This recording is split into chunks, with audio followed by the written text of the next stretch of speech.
Shalom mes frères et sœurs dans le Seigneur. Notre reconnaissance est grande envers notre Dieu, lui qui nous accorde son souffle de vie gratuit chaque matin. Merci au couple Bonjao. Vraiment accepter que nous puissions toujours vous citer, puisque c'est vous qui nous avez accordé cette opportunité de nous retrouver sur cette plateforme. Plaise au Seigneur de vous bénir et de vous visiter davantage afin que les peuples de Dieu soient nourris. Merci aux administrateurs de ces forums. Le travail que vous faites est grand. Merci à toutes les interventions de tous les bien-aimés. Il nous sera difficile de nous citer nommément, mais rassurez-vous vraiment que vos contributions ne font que nous aider à grandir spirituellement. Plaise au Seigneur qui n'oublie jamais le bienfait de vous bénir davantage. Merci frère Nathan pour la disposition, pour la disponibilité. À tout moment, vous êtes là pour nous poster les textes. Que le Seigneur vous bénisse davantage. Nous rendons des actions de grâce à notre Dieu qui a touché les cœurs des administrateurs de cette plateforme pour nous donner cette opportunité d'assurer la facilitation de ces jours. Nous sommes lundi 3 mars 2025. C'est votre servante, Maman Aimée Tsarina, qui va faire la facilitation. Merci, Papa Ertis, pour la confiance à notre modeste personne. Seigneur, merci. Nous te disons merci pour ce temps que tu permets. Ma prière est que tu mettes tes paroles dans nos bouches et que ton esprit parle en nous, parle en chacun qui va intervenir, afin que ce qui se dira ici, que cela puisse contribuer à notre salut. Cher Saint-Esprit, sois à l'œuvre. Merci de nous parler, Seigneur, car ta parole est vie, ta parole est vérité, qu'elle nous communique la vie, maintenant que nous voulons la lire et la scruter. Notre prière est que cette parole, comme Esaïe dit, qu'elle ne peut pas sortir et rentrer sans produire des effets pour lesquels elle est sortie, que cette parole touche un cœur et l'attire vers toi. Au nom de Jésus qui est notre Seigneur et Sauveur. Amen. Nous disions que la ligne pour la lecture de la Bible en ce lundi 3, le premier lundi du mois de mars, lundi 3 mars 2025, la Ligue pour la lecture de la Bible nous a proposé le texte de Matthieu 13, 44 à 52. Nous aurons deux questions à répondre.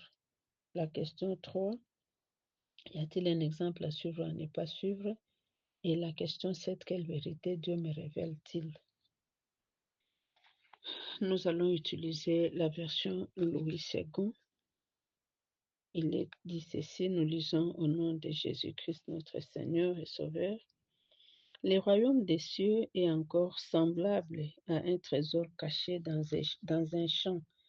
L'homme qui l'a trouvé le cache et dans sa joie, il va vendre tout ce qu'il a et achète ces champs. Le royaume des cieux est encore semblable à un marchand qui cherche des belles perles.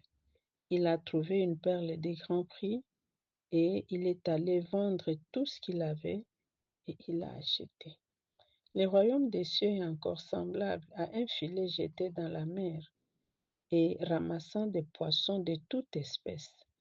Quand il est rempli, les pêcheurs les tirent et après s'être assis sur le rivage, ils mettent dans les vases ce qui est bon et ils jettent ce qui est mauvais. Il en sera de même à la fin du monde. Les anges viendront séparer les méchants d'avec les justes et ils jetteront dans la fournaise ardente où il y a des pleurs et des grincements des dents. avez-vous compris toutes ces choses? Oui, répondirent-ils. Et il leur dit, c'est pourquoi tout scribe instruit de ce qui regarde le royaume des cieux est semblable à un maître des maisons qui tire de son trésor des choses nouvelles et des choses anciennes. Parole du Seigneur. Nous disons merci à la servante de Dieu, Maman Cathy, qui a frayé le chemin du mois de mars. Maman, demeurez bénie. Vous êtes une grande bénédiction pour nous. Merci à la sœur Bonnette, notre jeune sœur. Nous voyons que les aînés de cette plateforme sont inspirés. Il y a Maman Cathy qui ouvre le chemin et il y a la sœur Bonnette et ainsi de suite. Merci beaucoup pour ces classements. Nous vous disons merci pour la facilitation. C'était très riche et ça nous a vraiment beaucoup nourri. Que le Seigneur vous bénisse. Nous revenons à la question 3. Est-ce que ces passages, y a-t-il un exemple à suivre ou à ne pas suivre? Oui, mes frères et sœurs dans le Seigneur, il y a des exemples à suivre. Nous voyons ça déjà dans le verset, dans notre premier verset, qui est le verset 44. L'exemple à suivre, c'est cette joie-là de découvrir quelque chose de bien. Nous devons être contents quand nous découvrons quelque chose de précieux, quelque chose qui va contribuer à notre vie. La joie, ça c'est un exemple à suivre.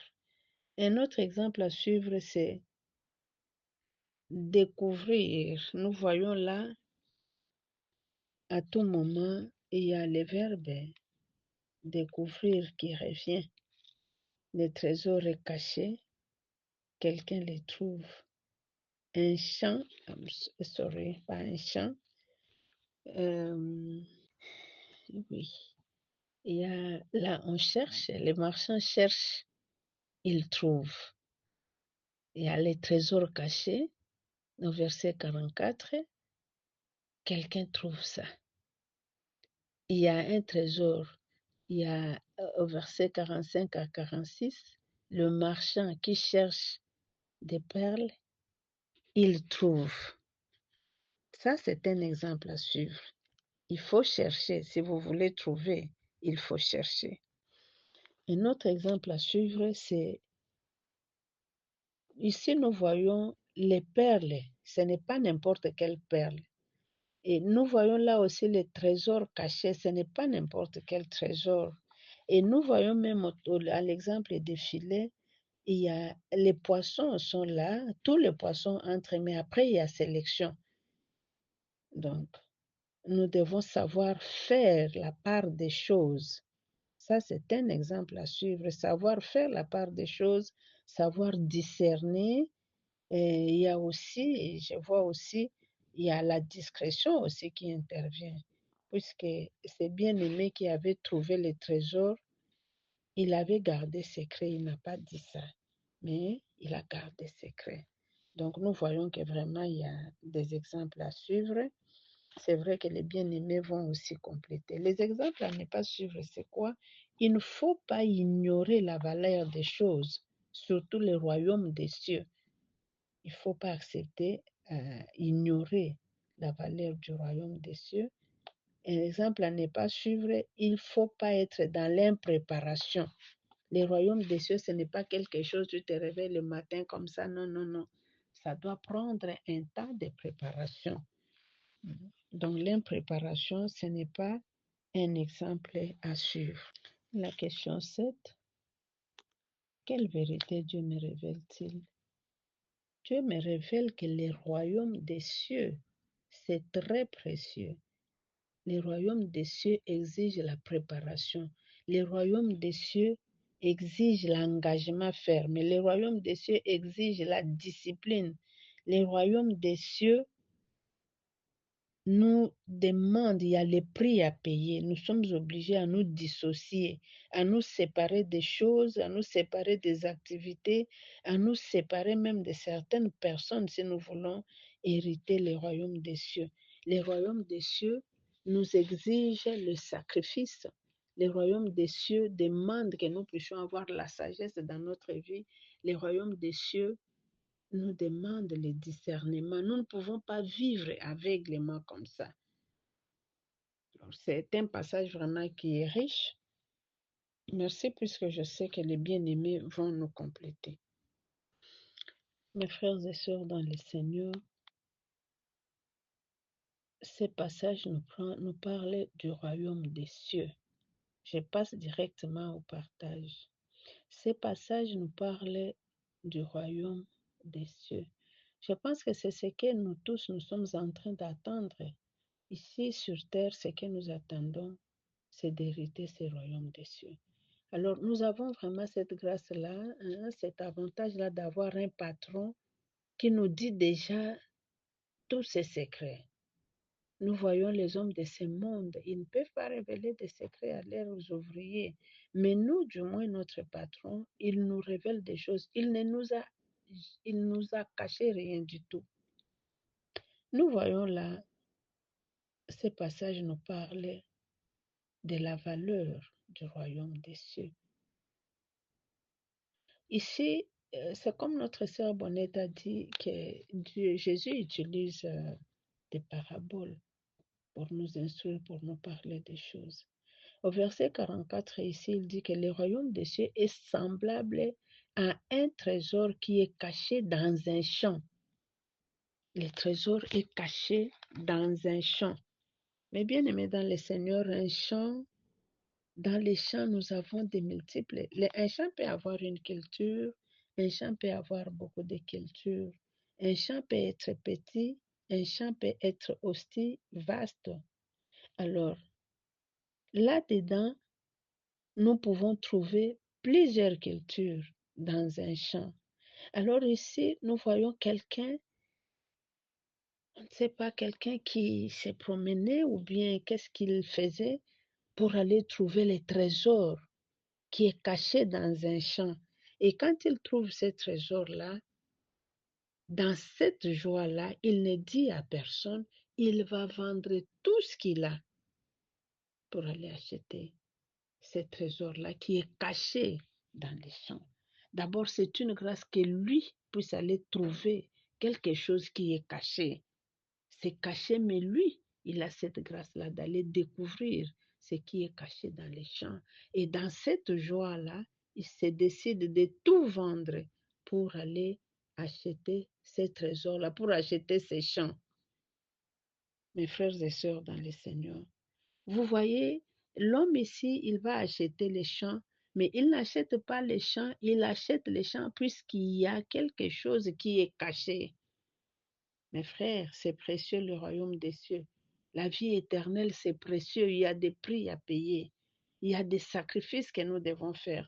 Il y a des choses que nous devons abandonner si nous voulons hériter le royaume des cieux. Car il est écrit, rien de souillé n'entrera dans ces royaumes-là. Donc nous sommes obligés à abandonner des choses, à abandonner certaines relations, à abandonner la ligne de conduite. Nous sommes appelés à une discipline pour que nous puissions hériter du royaume des cieux. Nous voyons ici au premier exemple, notre Seigneur, il compare ça avec un champ, un trésor caché dans un champ. Un champ est vaste. Dans les champs, il y a beaucoup de cultures, il y a beaucoup de trucs dans les champs. Alors cet homme ici, il va tout vendre pour acheter ces champs. Il n'achète pas les champs, il achète les champs puisqu'il y a un trésor qui est caché. Mon frère, ma soeur, qu'est-ce que le Seigneur te demande? Qu'est-ce que le Seigneur me demande à abandonner, à vendre pour que je puisse hériter du royaume des cieux? Cette question-là, c'est qu'une question individuelle. Il y a aussi une autre vérité. Les champs là, nous voyons que les champs, quand nos mamans vont chercher les champs pour cultiver, ce n'est pas n'importe quel sol qu'on prend, hein. On choisit. Et puis nos mamans, elles avaient des indices pour savoir que ce sol est fertile, cet autre sol n'est pas fertile. Est-ce que moi, je suis un sol fertile? Est-ce que vous êtes un sol fertile où on peut trouver du trésor caché? Ça, c'est une question individuelle. Nous voyons dans le deuxième parabole, il compare ça avec le marchand qui cherche des belles perles. Donc, vous voyez que le royaume des cieux, ce n'est pas du n'importe quoi, c'est la qualité. Le marchand, lui, il cherche des belles perles. Il cherche, il trouve. Il trouve les perles de grands prix. Il trouve des perles de valeur. Il vend tout ce qu'il avait. Il achète ces perles-là. Donc, vous voyez, mes bien-aimés, que pour trouver, il faut d'abord chercher. Même dans les trésors là cachés, dans les champs là, il fallait chercher. Vous cherchez, vous trouvez, vous achetez. Alors ici, nous voyons que l'homme, quand il trouve des belles perles, des perles de prix, il vend tout ce qu'il a pour acheter les perles. Et le troisième parabole, on nous parle du filet. Le royaume des cieux est semblable au filet qui est jeté dans la mer. Bien-aimé dans le Seigneur, la mer, elle est vaste. On jette les filets dans la mer. Et les poissons entrent dans les filets, les poissons et d'autres créatures. Ce n'est pas seulement les poissons, il y a tout qui entre là-bas dans les filets. Ça remplit les filets, mais ce n'est pas tout. Les pêcheurs, ils vont dans les rivages, sur les rivages pour sélectionner. Mes frères et sœurs dans le Seigneur, nous tous là qui sommes vivants, nous sommes dans cette situation-là. Les filets là qu'on jette dans la mer. La mer, c'est le monde que nous vivons. Nous sommes là. Qu'est-ce que nous sommes en train de faire? De sorte que quand le pêcheur va tirer les filets, est-ce que nous serons des bons poissons qu'il va garder, mettre dans la vase, ou bien nous serons du genre de poissons qu'il va jeter? Tout dépend de la façon dont nous vivons. Tout dépend de la façon dont nous sommes en train de mener notre vie. Est-ce que nous sommes en train de mener la vie de sorte que nous puissions être des poissons qu'on va mettre dans les vases, des poissons de qualité, ou bien nous serons des crapauds, ou bien je ne sais pas, des grenouilles qu'on aura à jeter? Point d'interrogation.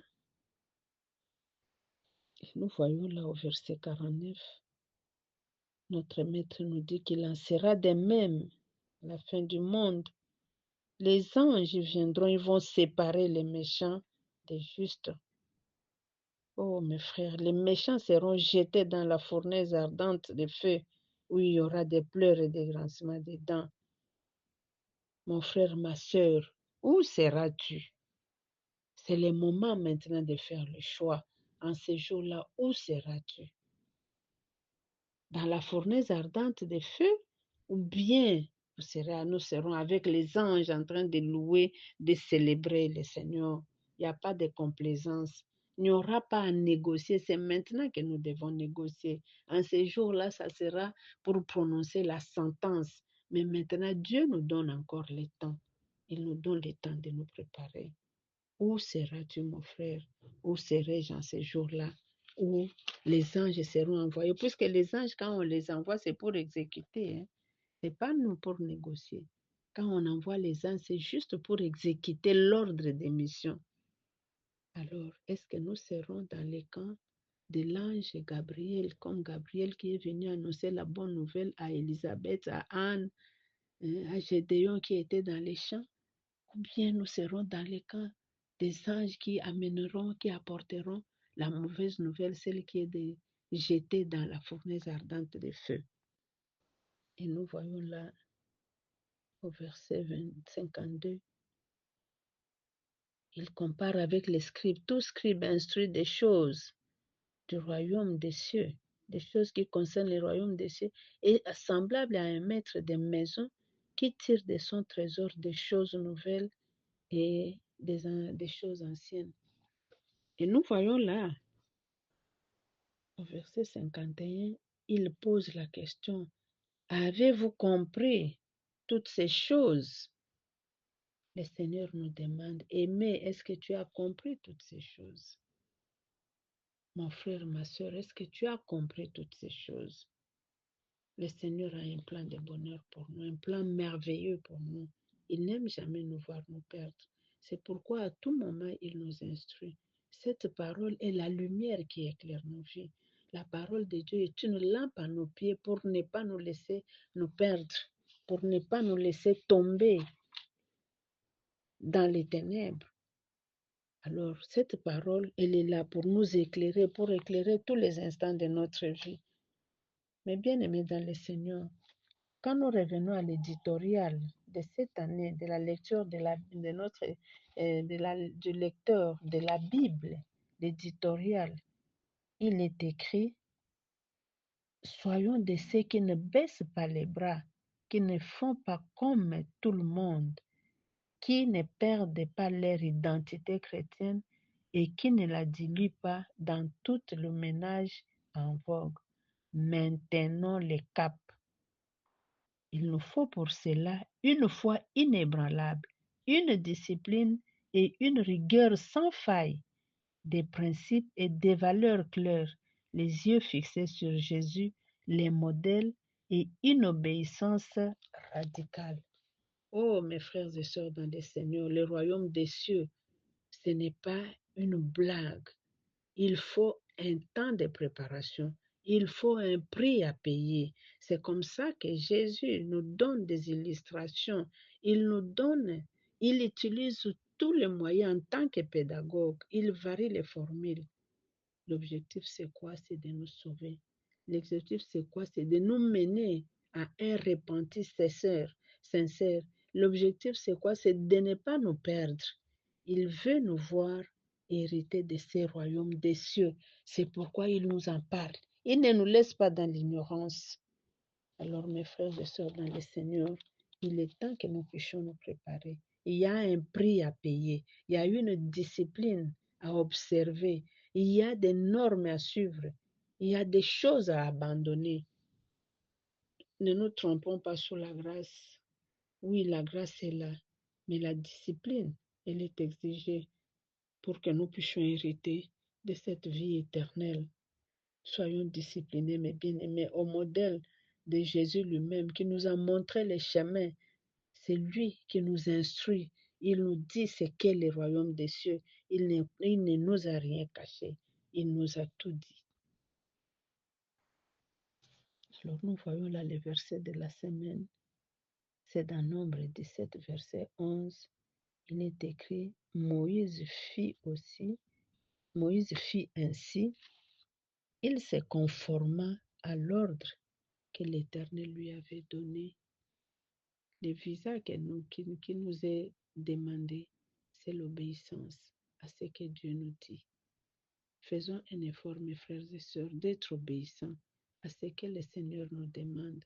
C'est vrai, depuis quand nous sommes dans cette plateforme, combien de leçons, combien de méditations depuis que nous sommes là. Ça, c'est la 40e année que nous sommes sur cette plateforme. Combien d'enseignements que nous avons eus. Chaque jour, Dieu nous instruit. Nous n'aurons pas raison. Il aurait été mieux que nous puissions être ignorants. Mais maintenant que jour après jour, nous sommes instruits, jour après jour, il y a des vérités qui se révèlent et nous prenons conscience de ça. La Bible dit la foi vient de ce qu'on entend. Ce qu'on entend, c'est la parole de Dieu. Chaque jour, la parole de Dieu, elle est mise sur notre table, sur notre chemin. Il y a la parole de Dieu. Donc, nous n'aurons vraiment pas d'excuses à présenter devant le Seigneur. Il y a un prix à payer. Si nous voulons hériter de la vie éternelle, il y a un prix à payer. Il y a la discipline. Nous devons abandonner. Il y a des choses que nous devons abandonner. Il y a des relations que nous devons abandonner. Il y a des activités que nous devons abandonner si nous voulons vraiment hériter de la vie éternelle. Et si nous voulons hériter du royaume des cieux. Alors, vous savez, l'ennemi, lui, il opère bien là où on ne le connaît pas. Hein. Là où on ne le connaît pas, il opère, l'ennemi, notre ennemi. Il opère là où on ne le connaît pas. Mais là où on le démasque, il fuit. Il ne sait plus opérer. Alors, nous là, nous les connaissons déjà. Quelle raison allons-nous encore avancer? Dans les commentaires du lecteur, il est écrit à méditer Matthieu 7, 21. Ceux qui me disent Seigneur, Seigneur, ils n'entreront pas tous dans le royaume des cieux, mais celui-là seul qui fait la volonté de mon Père qui est dans les cieux. Oh mes frères, parfois j'ai peur de lire de tels passages. Quelle raison allons-nous avancer ces jours-là? Nous qui chaque jour, nous avons la parole de Dieu sur notre chemin. Quelle raison allons-nous avancer? Toutes les techniques, toutes les stratégies nous sont révélées chaque jour que nous méditons la parole de Dieu. Il y a des formules, il y a des stratégies qui nous sont révélées. C'est Dieu qui connaît tout, lui qui a le monde entier entre ses mains. Il nous dit, voilà ce que vous devez faire. Si vous voulez ça, voilà ce que vous devez faire. Nous voyons là, quand nous prenons l'exemple de la pêche miraculeuse de Pierre, là où il a pêché, il n'a pas trouvé du poisson. Mais à la parole de Dieu, il prit du poisson. Pourquoi? Puisque Dieu avait déjà ordonné au poisson, il a dit, toi, poisson, ne bouge pas, allez, va là-bas. Là où mon fils Pierre va mettre son filet, allez-y là-bas, restez là-bas. Les poissons ont obéi. Et quand Pierre a mis les filets, il a pris ces poissons-là. C'est la même chose.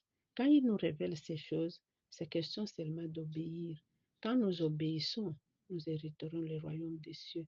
Mais quand nous désobéissons, nous avons vu là-bas les conséquences de la désobéissance, dans les passages qui viennent de passer là, dans le livre des Nombres. Nous avons vu combien de gens ont perdu leur vie à cause de la désobéissance d'une personne ou bien d'un groupe de personnes.